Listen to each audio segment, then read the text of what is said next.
की of taxonomy. आज मैं लेकर आया हूँ आपके लिए वर्गीकी के पदानुक्रम। काफ़ी इम्पोर्टेंस रखता है उन सब के लिए जो बायोलॉजी की पढ़ाई कर रहे हैं, किसी भी प्रकार की कॉम्पिटिटिव एग्ज़ाम की तैयारी कर रहे हैं, और ख़ास करके तो उनके लिए जो लोग आगे चल के नीट की प्रिपरेशन में लगेंगे, अभी उनके लिए बहुत हेल्पफुल हो सकता है ये टॉपिक। तो मैं आपको कहना चाहूँगा कि आप पूरा टॉपिक, आज का पूरा वीडियो बड़े ध्यान से देखिए, बड़े गौर से देखिए। इससे संबंधित बहुत सारे सवाल छोटे छोटे पूछे जाते हैं। छोटे से सवाल कर दिया जाता है कि जैसा बोल दिएंगे कि स्पीसीज क्या है, ऑर्डर किसे कहते हैं, what do you mean by order, class क्या है, फैमिली क्या है, किंगडम क्या है, एट्सेट्रा से छोटे छोटे सवाल आते हैं। आपको increasing order and then decreasing order में वो हायरार्की लिखने के लिए बोल देगा या पूछ देगा। तो काफ़ी इंपॉर्टेंस होने वाला है ये टॉपिक आज आपके लिए, तो बड़े गौर से ध्यान से देखिएगा इसको। हिरार्की ऑफ टेक्सोनॉमी, या इसको कहते हैं हम लोग हायरार्की ऑफ टेक्सोनॉमी, वर्गीकी के पदानुक्रम, जो कि अभी 11वीं बायोलॉजी या 11th बायोलॉजी से कनेक्टेड है ये टॉपिक। तो मैं उसी के बेस पे इसको आपको आगे एक्सप्लेन करने जा रहा हूँ। तो आइए देखते हैं हिरार्की ऑफ टेक्सोनॉमी। मैंने इससे पहले वीडियो में आपको बताया था क्लासिफिकेशन क्या होता है, वर्गीकरण क्या होता है, क्योंकि इसको फिर से मैं थोड़ा देर के लिए आपके सामने लेके आ रहा हूँ। अगर ये नहीं समझेंगे तो बेकार हो जाएगा। क्लासिफिकेशन क्या है? बहुत सिंपल सा, क्या है? वर्गीकरण करना। अब वर्गीकरण कैसे करते हैं हम लोग? जीवों को पहचानते हैं, खोजते हैं, जानते हैं, उनके गुणों के आधार पर उनका नामकरण करते हैं, ये वर्गीकरण हो गया, और एक निश्चित वर्ग समूह में रख देते हैं। ठीक है, तो अर्थात हम जब किसी भी एनिमल्स का वर्गीकरण सिस्टमैटिक तरीके से करें, सिस्टमैटिक प्रोसेस में करें, तो ये कहलाता है क्लासिफिकेशन। और क्या सिस्टमैटिक्स है? हम उसको क्या करते हैं? खोजते हैं, डिस्कवर करते हैं,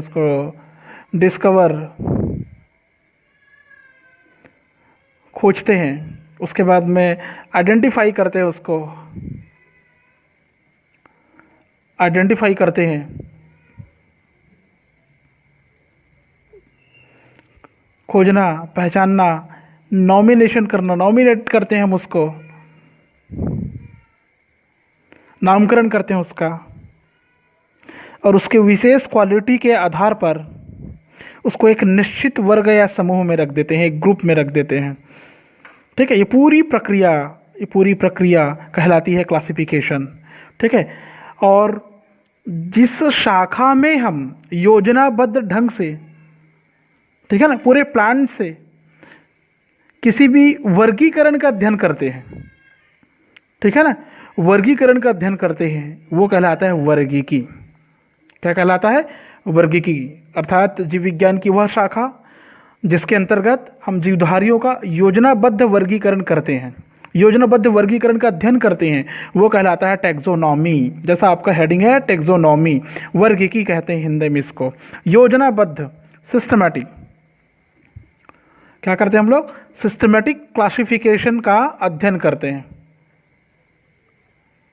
स्टडी ऑफ सिस्टमैटिक क्लासिफिकेशन। ये क्या कहलाया? वर्गीकी कहलाया। अर्थात हम किसी भी जीव का वर्गीकरण कर दिए हैं, अब उसका हम अध्ययन करेंगे, तो ये हो गया वर्गीकी।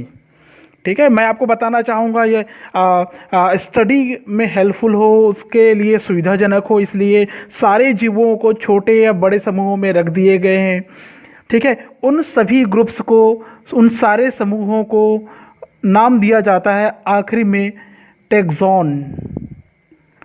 इसी को हिंदी में कहते हैं वर्गक। क्या बोलते हैं इसको? टैक्सॉन या वर्गक। और इसी का और दूसरा नाम आता है कैटेगरी या संवर्ग, कैटेगरी और संवर्ग। ठीक है, इस छोटे से लेकर बड़े समूह हैं जिसको हम लोग टैक्सॉन या कैटेगरी कहते हैं। समझ में आ गया? किसी भी जीव का वर्गीकरण में संवर्ग का एक निश्चित स्थान होता है, स्पेसिफिक पोजीशन होता है, उसका डेफिनेट होता है, वो उसको आप इधर उधर नहीं कर सकते, क्योंकि वो पहले से क्लासिफाइड है। ठीक है, जितने भी प्रकार के कैटेगरीज आएंगे, जितने भी प्रकार के टैक्सॉन आएंगे, सारे टेक्सॉन्स को लक्षणों के आधार पर, कैरेक्टर्स के आधार पर उनको बढ़ते क्रम में रखते हैं हम लोग।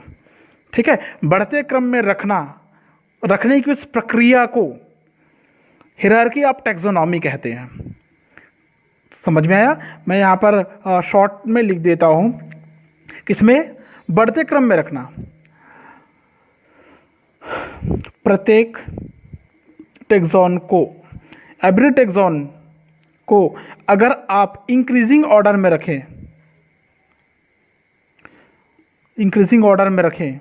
तो वो इंक्रीजिंग ऑर्डर, बढ़ते क्रम, लास्ट में जाके बन जाता है hierarchy of taxonomy. Hierarchy of taxonomy बन जाता है, अर्थात वर्गीकी के पदानुक्रम बन जाता है। अब सवाल ये उठता है कि पदानुक्रम क्या होता है? पदानुक्रम को हम इस तरीके से भी कह सकते हैं कि जीवधारियों के ऐसे कई विभिन्न समूह हों जिनमें उनके गुणों और विकास के संवर्ग हो। मैं फिर से रिपीट कर रहा हूँ, जीवधारियों का ऐसा समूह, विभिन्न समूह, छोटे बड़े समूह, जिनमें उनके गुणों और विकास के आधार पर संवर्ग में बांटा गया हो, पदानुक्रम कहलाता है, हायरार्की कहलाता है। अर्थात एक संख्या में व्यवस्थित कर देना हायरार्की कहलाएगा, एक श्रृंखला में व्यवस्थित कर देना हायरार्की कहलाएगा। ठीक है, एक निश्चित क्रम में व्यवस्थित कर देना हायरार्की कहलाता है। और हायरार्की होता क्या है एक्चुअल में? तो मैं थोड़ा सा टैक्सॉन के बारे में बताना चाहूँगा आपको। मैंने जैसा कहा कि इंक्रीजिंग ऑर्डर में इसका हम लोग अध्ययन करते हैं। तो इंक्रीजिंग ऑर्डर कैसे बनता है? सबसे पहले हम लोग सबसे छोटी चीज को लिखते हैं और वो होता है स्पीसीज। क्या होता है सबसे लास्ट में? स्पीसीज सबसे लास्ट में आता है स्पीसीज। उसके बाद में आता है जीनस। जीनस के बाद में आता है, याद रखना इंक्रीजिंग ऑर्डर है, ये बढ़ते क्रम है। फैमिली के बाद आता है ऑर्डर, गण।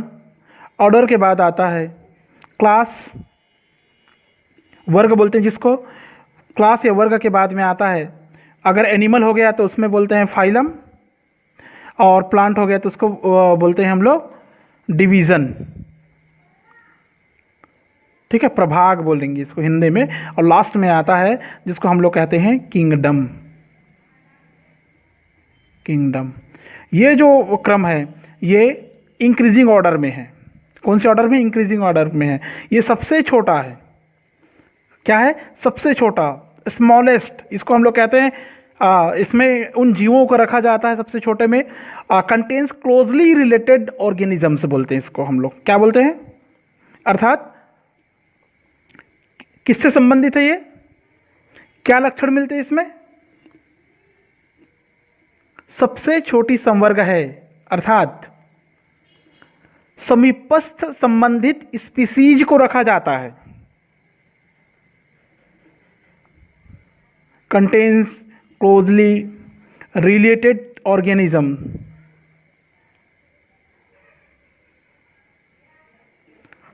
ठीक है, इसमें रखा जाता है, स्पीसीज में रखा जाता है। और सबसे ऊपर किंगडम में क्या रखा जाता है? इन द लास्ट, जो सबसे बड़ा वर्ग है, सबसे बड़ा संवर्ग है, इसमें contains many organisms, very general. अर्थात इसमें होता है very specific, contains closely related organisms, very specific. ये कॉमन पावरफुल वर्ड मिलेगा आपको, वेरी स्पेसिफिक है ये। ठीक है, वेरी स्पेसिफिक। और ये क्या है? Very general. Very general, very general contains many organisms. याद रखेंगे, very general contains many organism, अर्थात बहुत बड़े और उच्चतर संवर्ग है, हाईली कैटेगरीज है ये किंगडम। ठीक है, तो ये आपका हो गया इंक्रीजिंग ऑर्डर।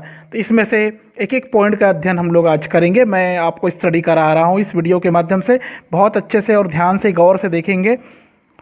ठीक है, काफ़ी हेल्पफुल है ये आपके लिए, अभी के लिए, फ्यूचर के लिए, सबके लिए। तो मैं सबसे पहले पॉइंट में जा रहा हूँ। सबसे पहला पॉइंट हमको मिलता है स्पीसीज, जाति। इसको बोलते हैं हम लोग जाति।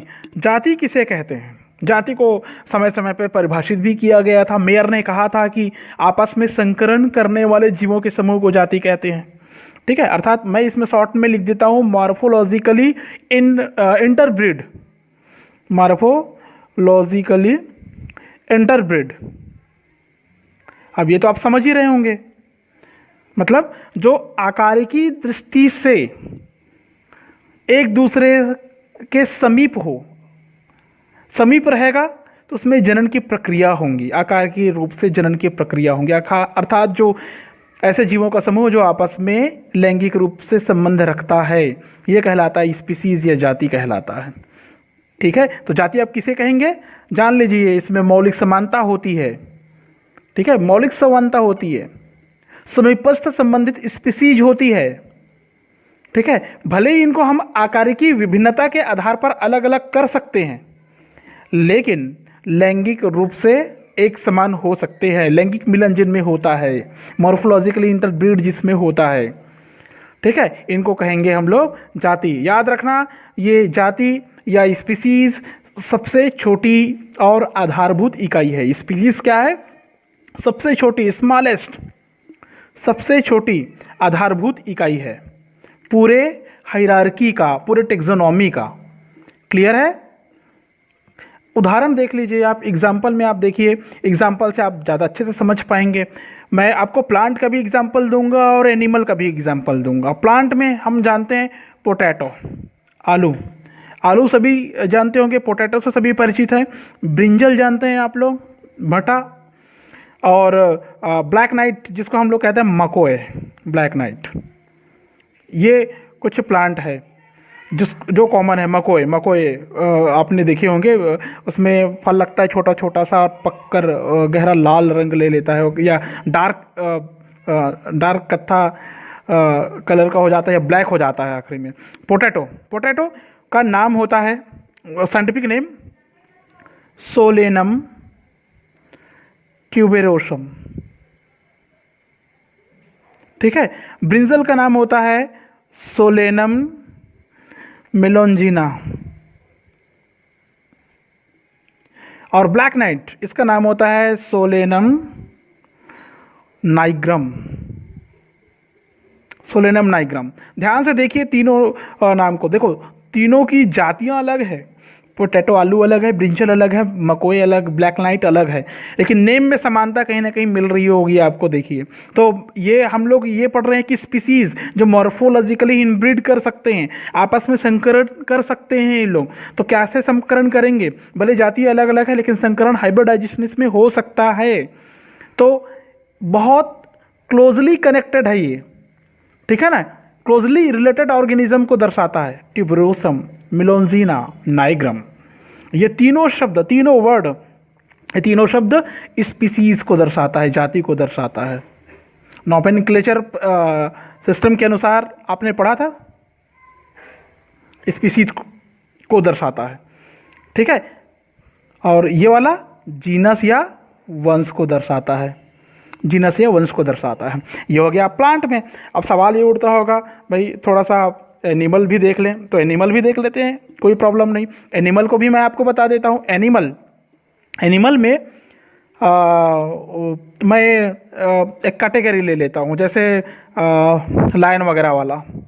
लायन का नाम है पैंथ्रालियो, पैंथ्रालियो, जिसको आप शेर के नाम से जानते हैं।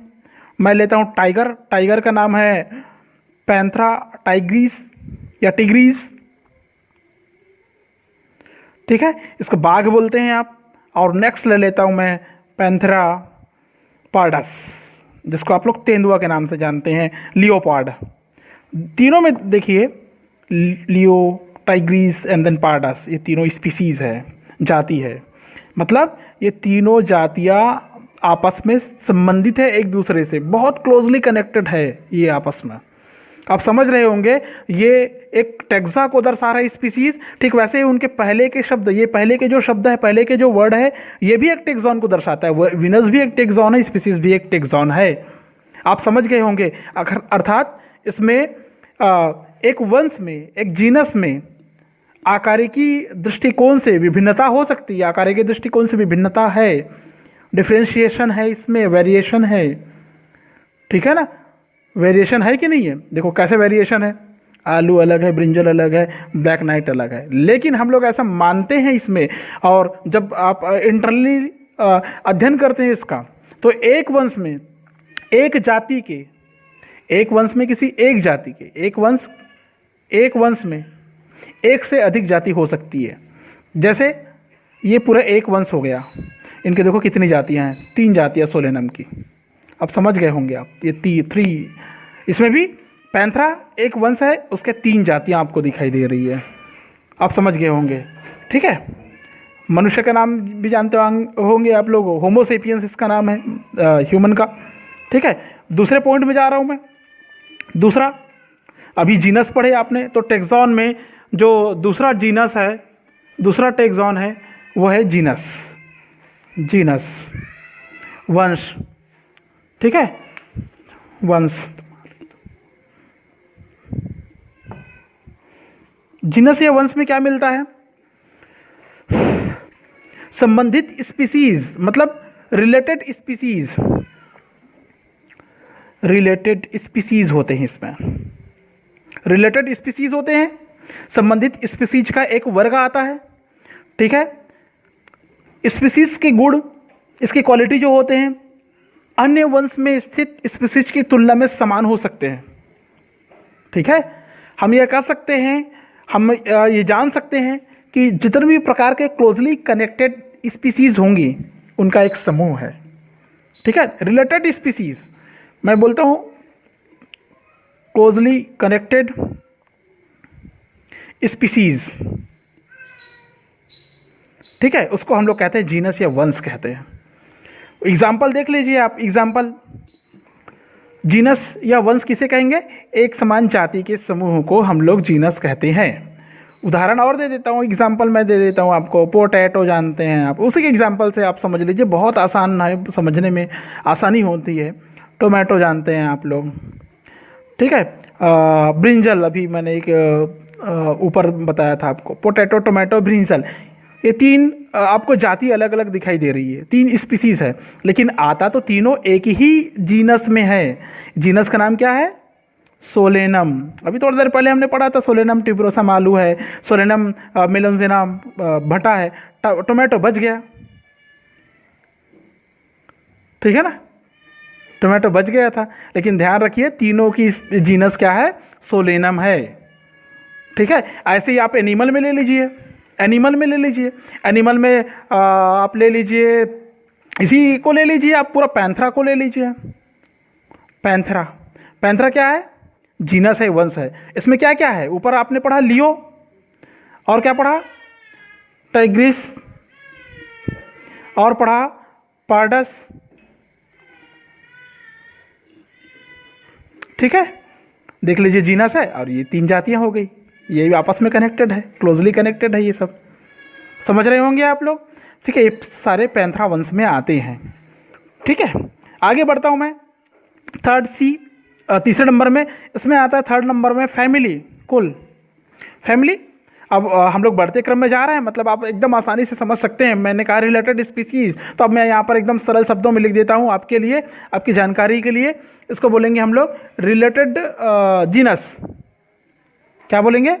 रिलेटेड जीनस,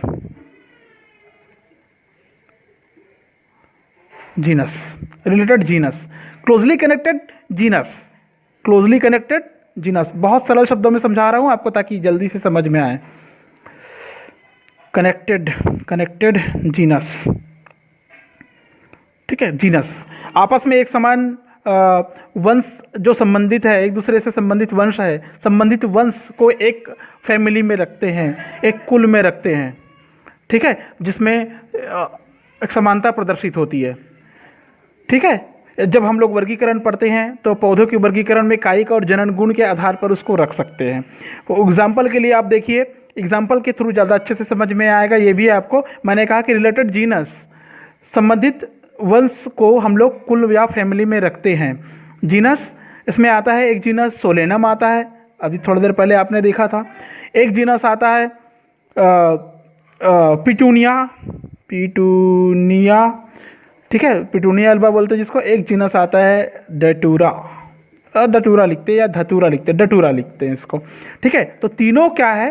तीनों जीनस है। तीनों क्या है? जीनस है। तीनों जीनस एक ही फैमिली में आता है, ठीक है, कौन सी फैमिली है? अगर आपको पता होगा तो मैं बता देता हूँ, तीनों फैमिली को एक ही तीनों जीनस को एक ही फैमिली में लिखते हैं और फैमिली का नाम है सोलेनेसी।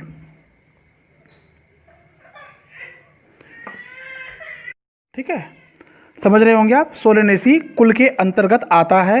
ये तीनों जीनस या वंश एक समान लक्षण वाले वंश को एक कुल में रखते हैं। ठीक है, अब एनिमल में भी थोड़ा सा एग्जाम्पल देख लीजिए आप लोग। ठीक है, क्योंकि आप क्या पढ़ रहे हैं, फैमिली पढ़ रहे हैं, तो फैमिली में जैसे जो डॉग है और फॉक्स है, डॉग एंड देन फॉक्स, कुत्ते और जो लोमड़ी है, इनके वंश अलग अलग हैं। ठीक है ना, इनके वंश अलग अलग है, कुत्ते और लोमड़ी के वंश अलग अलग है। इनको एक ही कुल में रखा गया है। इन दोनों के कुल का नाम है क्या बोलते हैं उसको, कैनेडी। कैनेडी, इनके कुल का नाम है कैनेडी। इनके लक्षणों में समानता है। ठीक वैसे ही थोड़ा सा प्लांट में देख लीजिए आप। प्लांट में अगर थोड़ा सा बताऊँ, पहले तो आपने देखा था। ठीक है, इसमें मैं कुछ और वंश बता देता हूँ। जैसे जितने भी प्रकार के पल्सेस जो दाल प्रदान करने वाले फसल है, प्लांट है, उन सबको एक वंश पेपेलियोनेसी में रखते हैं। किस में रखते हैं? पेपेलियोनेसी में रखते हैं। पेपेलियोनेसी में रखते हैं। ठीक है, दाल प्रदान करने वाले सभी पौधों को एक वंश पेपेलियोनेसी में रखते हैं। एक वंश हो गया उनका। ठीक है, अगर फैमिली की बात करेंगे तो उसके एक डिवीज़न ऊपर, एक स्टेप्स ऊपर मिलेगा हमको। ठीक है, तो ये ध्यान देने वाली बात है आपके लिए। आगे बढ़ता हूँ मैं। फैमिली के बाद आता है नेक्स्ट फैमिली के बाद आता है जिसको अगले इंक्रीजिंग ऑर्डर के आधार पर हम लोग रखते हैं ऑर्डर या गण। क्या आता है? ऑर्डर या गण आता है। नेक्स्ट है ऑर्डर या गण। तो मैं आपको ये बता रहा हूँ ऑर्डर या गण क्या होता है। नेक्स्ट, ऑर्डर डी नंबर का है, ऑर्डर या गण। हिंदी में इसको कहते हैं गण। गण किसे कहेंगे? क्योंकि इंक्रीजिंग ऑर्डर है, तो अब आपके लिए समझना आसान हो गया, बोलना भी आसान हो गया, लिखना भी, पढ़ना भी आसान हो गया होगा, समझना आसान हो गया होगा। सिमिलर कैरेक्टर वाले फैमिली आपस में मिलकर एक ऑर्डर बनाते हैं। क्या चीज? सिमिलर कैरेक्टर्स वाले फैमिली आपस में मिलकर क्या बनाएंगे? ऑर्डर बनाएंगे। याद रखेंगे, ऑर्डर बनाएंगे। क्लियर है? समान लक्षण वाले कुल आपस में मिलकर एक ऑर्डर या गण बना देते हैं। एग्जाम्पल देख लीजिए, इसमें ज़्यादा अच्छे से क्लियर हो जाएगा। एक है कैनेडी और दूसरा है फेलिडी। एक है कैनेडी, दूसरा है फेलिडी। कैनेडी और फेलिडी पहले भी यूज़ हुआ है। कैनेडी और फेलिडी क्या है? क्या है कैनेडी और फेलिडी? क्या है? कैनेडी किसका वंश है? सॉरी, किसका कुल है कैनेडी? मैंने पहले बताया था आपको, जो कैनेडी है वो कैनेडी का मतलब हुआ जिसमें हमने डॉग्स और फॉक्सेस को रखा था, कुत्तों और लोमड़ियों को रखा था। कैनेडी एक कुल का नाम है, एक फैमिली है। ठीक है, याद रखेंगे आप लोग। और दूसरा फैमिली इसमें आता है जिसको हम लोग कहते हैं फेलिडी ऑर्डर गण। ए ऑर्डर को दर्शाता है। इसके बारे में और विस्तृत बताऊंगा आपको। डी ऑर्डर को दर्शाता है ये। इसमें कुत्ते और लोमड़ियों का समूह है। इसमें वो पैंथरा वाला पढ़े थे ना आप लोग, सिंह, बाघ, चीता और मेरे टाइप्स ऑफ कैट्स, विभिन्न प्रकार की बिल्लियों को फेलिडी में रखा जाता है। ये दोनों क्या है? अपना अपना कुल है, और दोनों कुल मिलकर क्या बनाता है? एक ऑर्डर बनाता है। दोनों कुल मिलकर क्या बनाता है? ऑर्डर या गण बनाता है। इनको एक ऑर्डर या एक गण में रखते हैं, और इनके ऑर्डर या गण का नाम है, बहुत अच्छा खासा नाम है इसको बोलते हैं कार्निवोरा। क्या बोलते हैं? कार्निवोरा। ये ध्यान रखोगे, कार्निवोरा। इस ऑर्डर में रखा गया है इनको। ये दो फैमिली है, दोनों क्या है, फैमिली है, दोनों फैमिली के गुण मिलता जुलता है। ठीक है, तो ये कार्निवोरा को दर्शाता है। किसको दर्शाता है? कार्निवोरा को दर्शाता है। नेक्स्ट आता है इसमें, नेक्स्ट कैटेगरी या नेक्स्ट संवर्ग, नेक्स्ट टेक्सोन में आता है ऑर्डर के बाद बढ़ते क्रम में क्लास। क्या है? क्लास या वर्ग। ये भी बहुत इंपॉर्टेंस रखता है क्लास या वर्ग जब हम लोग क्लासिफिकेशन पढ़ते हैं। ठीक है, जब हम लोग क्लासिफिकेशन पढ़ते हैं तो बहुत इंपॉर्टेंस रखता है ये क्लास या वर्ग। तो अब इसके लिए डेफिनेशन क्या बनेगा? सिंपल वही, आप इंक्रीजिंग ऑर्डर में पढ़ रहे हैं तो सिमिलर कैरेक्टर वाले ऑर्डर्स, जितने भी प्रकार के समान लक्षण वाले गण होंगे, क्या होंगे? सिंपल, बहुत सिंपल, सिंपली सिमिलर कैरेक्टर वाले कैरेक्टर्स वाले क्या है? ऑर्डर सिमिलर कैरेक्टर वाले ऑर्डर मिलकर बनाते हैं क्लास या वर्ग बनाते हैं। क्या बनाते हैं? क्लास या वर्ग बनाते हैं। अर्थात समान लक्षण वाले गण को हम लोग इस वर्ग में सम्मिलित करते हैं। ठीक है, एग्जाम्पल देख लीजिए, आपको बहुत अच्छे से समझ में आ जाएगा। इनमें एक ऑर्डर मैं बता रहा हूँ, वो ऑर्डर काफ़ी इंपॉर्टेंस रखता है। प्राइमेट्स, ठीक है, ये एक ऑर्डर है, गण है। एक ऑर्डर है कार्निवोरा। देखो, प्राइमेट्स, कार्निवोरा दिखाई दे रहा है आपको? ये दो ऑर्डर मैंने अभी लिखा, दोनों ऑर्डर को हम लोग एक अलग ही क्लास या वर्ग में रखते हैं और उस क्लास या वर्ग का नाम आता है मैमेलिया। आपने सुने होंगे, बहुत कॉमन सा नेम है मैमेलिया। ये जो मैमेलिया है, इसकी खासियत ये होती है कि इसमें मेमोरी ग्लैंड प्रेजेंट होता है। जब मैं क्लासिफिकेशन बाद में एक एक ऑर्डर का, एक एक क्लास का, फाइलम का बताऊंगा, उस समय और क्लियर करूंगा इसको। इसमें क्या प्रेजेंट होता है? मेमोरी ग्लैंड प्रेजेंट होता है, पूर्ण विकसित बच्चे को जन्म देता है, एटसेट्रा। इसमें बहुत सारे और कैरेक्टर बनते हैं, तो याद रखना। ये क्या है? ऑर्डर। ये भी है ऑर्डर। दो ऑर्डर को एक साथ एक क्लास या वर्ग में रखा गया है, क्लास मैमेलिया में रखा गया है। कभी कभी इनको सब क्लास में भी बांट देते हैं। ठीक है ना, सब क्लास या उपवर्ग में भी बांट देते हैं, याद रखेंगे। सब क्लास या उपवर्ग में बांट देते हैं, मतलब मैं मैमेलिया से ही बता देता हूँ। मैमेलिया को 3 सब क्लास में बांटा गया है। मैं लिख देता हूँ यहाँ पर, मैमेलिया को 3 सब क्लास में बांटा गया है। इसके सब क्लास 3 सब क्लास में बांटा गया है। फर्स्ट सब क्लास है इसका सब क्लास प्रोटोथीरिया। ठीक है, बहुत कॉमन नेम है। दूसरा सब क्लास इसका आता है मेटाथीरिया। ठीक है, और थर्ड सब क्लास है इसका यूथीरिया। प्रोटोथीरिया में ऐसे एनिमल्स को रखा जाता है जो अंडे देते हैं। क्या देते हैं? एग देते हैं, अंडे देने वाले, एग मैमल्स। अब बोलेंगे कि मैमल्स तो अंडे नहीं देते हो, तो बच्चा पैदा करता है। याद रखना, प्लेटिपस इसका एग्जाम्पल है। प्लेटिपस ये एक ऐसा मैमल्स है जो अंडे देते हैं, प्रोटोथीरिया। मेटाथीरिया में क्या आता है? इसमें लेस डेवलप चाइल्ड पैदा करता है, ये पूर्ण विकसित नहीं होता। ये कंगारू वगैरह सुने होंगे आप लोग, ये इसी के अंतर्गत आता है। ठीक है ना, ये भी स्तनी है, कंगारू इसका उदाहरण है, लेस डेवलप होता है कंगारू। ठीक है, यूथीरिया में ऐसे एनिमल्स आते हैं जो वेल डेवलप बच्चे को जन्म देता है, पूर्ण विकसित बच्चे को जन्म देता है। ठीक है, यूथीरिया में। और इसका जीता जागता एग्जाम्पल आपको सबको पता है, ह्यूमन। ठीक है, समझ में आ गया? ये इसके सब क्लास है, ये याद रखोगे। कभी कभी सब क्लास में भी बांट देते हैं अध्ययन की सुविधा के लिए। नेक्स्ट इसमें आता है फाइलम। फाइलम जो होता है, ये जो फाइलम है ये किसमें होता है? किसमें होता है फाइलम? एनिमल्स में। ये एनिमल्स में हो गया। और इसी के बदले में जो प्लांट्स होते हैं उसको भी बता देता हूँ ना। इसी के बदले में जो प्लांट्स में आता है ना, प्लांट्स में आता है उसको बोलते हैं हम लोग डिवीज़न, डिवीज़न, डिवीज़न, ठीक है। ये किस में आता है? प्लांट में आता है। अब सिंपल है, एक समान क्लास वाले एनिमल्स को फाइलम में रखते हैं। क्लियर हो गया?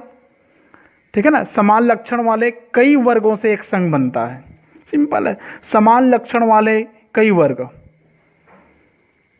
सेम क्वालिटी वाले, क्वालिटी वाले क्लास, इसमें भी सेम क्वालिटी वाले क्लास को फाइलम या संघ में रखते हैं और इसमें डिवीजन में रखते हैं। क्लियर है? ठीक है। थोड़ा सा एग्जाम्पल भी देख लेते हैं हम लोग, ठीक है ना। ये जो संघ हम लोग जब भी पढ़ते हैं तो संघ में अलग अलग नेम आता है। जैसे एनिमल में आता है, मैं कुछ कॉमन वाला बता रहा हूँ आपको, पीसीज। उसके बाद में आता है एम्फीबियंस, फिर आता है रेप्टेलियंस या रेप्टाइल्स, ठीक है। एनिमल को रेप्टिलियंस, एम्फीबियंस ऐसा कहते हैं ना, याद रखोगे। तो इसका फाइलम क्या होगा? रेप्टिलिया यहाँ तक और एम्फीबिया यहाँ तक, ठीक है। और उसके बाद में आता है एवीज, या जिसको हम लोग कहते हैं बर्ड्स, और फिर और लास्ट में आता है एवीज या बर्ड्स के बाद में जिसको हम लोग कहते हैं मैमल्स, मैमल्स, स्तनी, स्तनधारी। ये सारे क्या है? सारे फाइलम है। क्या है? पूरे के पूरे फाइलम या संघ को दर्शाता है, ठीक है। ये जो फाइलम और संघ को दर्शा रहा है, तो मैं सवाल ये कर सकता हूँ आपसे कि बताइए ये क्या बोलते हैं इसको? फाइलम या जो संघ है, हम लोग इसको फाइलम के रूप में पढ़ेंगे, लेकिन याद रखिए ये टेक्सोनॉमी या टेक्सॉन में सबसे छोटे संवर्ग के रूप में गिनती करते हैं, इसलिए पूरे के पूरे क्या है? क्लास है। Class species, class amphibians, class reptilians, class aves and then class mammals, ऐसा इसकी गिनती करते हैं हम लोग। सारे क्लास है, ठीक है। कभी कभी इसको फाइलम के रूप में भी पढ़ा दिया जाता है, आप पढ़ भी लेते हैं, तो आप कंफ्यूज नहीं होंगे। सारे फाइलम में पाए जाने वाले एनिमल्स ग्रुप क्लास होंगे। क्या होंगे? क्लास से होंगे, ठीक है। वैसे ही अगर हम लोग डिवीज़न की बात करें इन प्लांट्स में, तो सेम क्वालिटी वाले क्वालिटीज़ प्लांट्स को इसमें डिवीज़न में रखते हैं। डिवीज़न का नाम बता देता हूँ। जैसे प्लांट में दो ही डिवीज़न बनते हैं, एक होता है एंजियोस्पर्म, एंजियोस्पर्मी, और दूसरा होता है जिम्नोस्पर्मी। एंजियोस्पर्मी और जिम्नोस्पर्मी। एंजियोस्पर्मी जो होता है वो दो भागों में बटा होता है। इसके भी मैं क्लासिफिकेशन बताऊंगा बाद में। ये होता है मोनोकोटिलिडन और ये होता है डाइकोटिलिडन होता है, ठीक। वैसे ही जो जिम्नोस्पर्म होता है, जिम्नोस्पर्म भी तीन भाग में बटा होता है। खैर मैं इसका वर्णन नहीं कर रहा हूँ अभी, बस शॉर्ट में बता रहा हूँ। इसमें होता है साइकैप्सोडिडा या साइकेडोप्सिडा, and then bryophyta, next pteridophyta, etcetera. ये ऐसा बटा होता है, ठीक है। तो समान क्वालिटी वाले वर्ग को हम लोग किस में रखते हैं? डिवीज़न में रखते हैं। किस में रखते हैं? डिवीज़न में रखते हैं। एंड इन द लास्ट जो लास्ट है, मैं यहीं पर बता देता हूँ इसको ताकि कंफ्यूज ना हो आपको। लास्ट में सबसे बड़े हायर कैटेगरीज होता है, हायर टेक्सॉन होता है, इसको हम लोग कहते हैं किंगडम, किंगडम, ठीक है। ये जो किंगडम होता है हिंदी में इसको कहते हैं हम लोग जगत। ये हायर टेक्सॉन है, हायर कैटेगरी है, याद रखेंगे आप लोग। हायर टेक्सॉन और कैटेगरी है, ये वर्ग या संवर्ग है ये, ठीक है।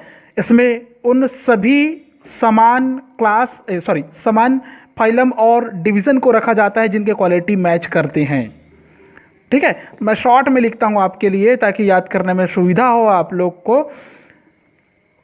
Same phylum and same division, phylum और डिवीज़न, जिनके समान हो, मतलब गुण में समानता रखता हो, उन सबको एक किंगडम में रख देते हैं, एक किंगडम में रख देते हैं। जैसे एनिमल्स की बात अगर हम लोग करते हैं तो एनिमल के लिए किंगडम का नाम है एनिमेलिया। आपने शुरू में नाम सुना होगा एनिमेलिया। प्लांट क्या बोलते हैं, एनिमेलिया। ये हो गया एनिमल के लिए। एनिमेलिया एक किंगडम का नाम है, बहुत बड़े जगत का नाम है एनिमेलिया। अच्छा नहीं दिख रहा था, देखिए हायर टेक्सॉन उच्च संवर्ग, same phylum and same division को रखा जाता है। अगर एनिमल की बात करें तो एनिमेलिया आता है इसके अंतर्गत जगत में। अगर डिवीजन में करें, प्लांट में करें, तो प्लांट में प्लांटी आता है। क्या आता है, प्लांटी।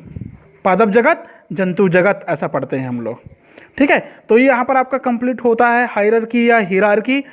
कोई भी सवाल अगर किसी भी संबंधित इन सबसे अगर पूछा जाता है तो आपको ये ध्यान में रखना चाहिए कि जब हम लोग स्पीसीज से लेकर किंगडम तक की पढ़ाई करें या अध्ययन करें या कोई सवाल करें तो हमको ये ध्यान में रखना चाहिए, जब हम स्पीसीज से शुरू करते हैं, ये कीवर्ड दे रहा हूँ आपको,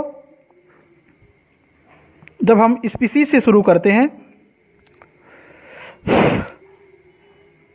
स्पीसीज से शुरू करते हैं तो स्पीसीज से शुरू करेंगे, हमको जाना कहाँ तक है, बढ़ते क्रम में। एरो नीचे लगा रहा हूँ, किंगडम तक जाना है। इधर से ऐसे एरो लगा है तो इसको ऊपर से नीचे की ओर आ रहा है, तो ये बढ़ते क्रम, ऐसा समझिए आप। मेरे को बनाना था स्पीसीज से नीचे लिख के ऊपर लिखना था तो ज़्यादा अच्छा रहता। चलो इसको मैं करेक्ट कर देता हूँ, ये हो गया किंगडम। ठीक है, बढ़ते क्रम, ये हो गया स्पीसीज। जब हम स्पीसीज से लेकर किंगडम तक जाते हैं तो स्पीसीज का अगर हम लोग देखें तो इनमें सभी जीवों के गुणों में अत्यधिक समानता होती है। क्वालिटी सिमिलर मिलेंगे इसके, लेकिन जैसे जैसे हम ऊपर ऊपर बढ़ते जाते हैं इस टैक्सोनॉमी हिरार्की में, जैसे जैसे हम लोग ऊपर बढ़ते जाते हैं उसके क्वालिटीज़ में विभिन्नता आते जाती है, डिफरेंट होते जाते हैं, डिफरेंट क्वालिटीज़ आते जाती है, दूरियां बढ़ते जाती है, डिस्टेंस बढ़ते जाता है उसमें। ठीक है, क्या बढ़ते जाता है, डिस्टेंस बढ़ते जाता है, दूरियां बढ़ते जाती है, गुण में समान नहीं होता, लेकिन धीरे धीरे करके ऊपर की तरफ अगर हम लोग जाते जाएं तो ज़्यादा समानता उसमें नहीं मिलती। समानता किस में मिलेगी, सबसे ज़्यादा स्पीसीज़ में। ऊपर जाते जाएंगे तो कम मिलेगी। तो आपको कीवर्ड्स के रूप में याद रखना है कि कैसे स्पीसीज से लेकर किंगडम तक जाना है। सबसे अच्छी चीज़ इसमें आपको हिरार्की में कि फाइलम जो शब्द यूज़ होता है वो एनिमल के लिए यूज़ होता है, और डिवीज़न जो शब्द होता है वो प्लांट्स के लिए यूज़ होता है। ठीक है, आज की वीडियो में बस इतना ही। मैं नए वीडियो फिर से लेके आऊँगा। Thank you.